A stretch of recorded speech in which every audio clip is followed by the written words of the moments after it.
तर नमस्कार मित्रांनो, परत एकदा स्वागत आहे तुमचं आपल्या गावरान शेती आणि कोथिंबीर या यूट्यूब चॅनलमध्ये। तर बरेच शेतकरी मला म्हणले की मोठ्या स्प्रिंकलरवर कोथिंबीर येत नाही, तर मी आज लाईव्ह या फळामध्ये आलेलो आहे। तर हे बघू शकता, मोठ्या जैन स्प्रिंकलरवर कोथिंबीर आहे। पाण्याचा प्रेशर किती आहे बघा।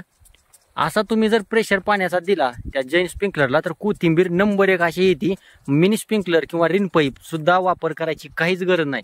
हिरीचं किंवा बोरचं पाणी असेल तर तुम्ही असं प्रेशर दिलं ना तर नंबर 1 कोथिंबीर अशी उगवती। हे बघू शकता, आपल्या गावरान कास्ती बियाण्याचा हा प्लॉट आहे। हे बघू शकता, मी आज या प्लॉट मध्ये आलेलो होतो, मग म्हणलं एखादा व्हिडिओ तुम्हाला दाखवावा। हे बघू शकता पाण्याचा प्रेशर कसा आहे बघा। बोरवर आहे, या माणसानं फक्त 7 चिमण्या लावलेल्या आहेत बोरला। त्याच्या बोरला 9-10 चिमण्या चालतात, पण त्यानं फक्त 7 चिमण्या लावलेल्या आहेत म्हणून एवढा प्रेशर आहे।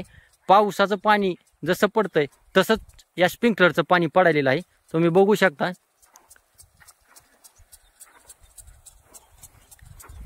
आणि असेच नवीन नवीन व्हिडिओ पाहण्यासाठी आपल्या गावरान शेती आणि कोथिंबीर या यूट्यूब चॅनलला नक्की सबस्क्राईब करायचं।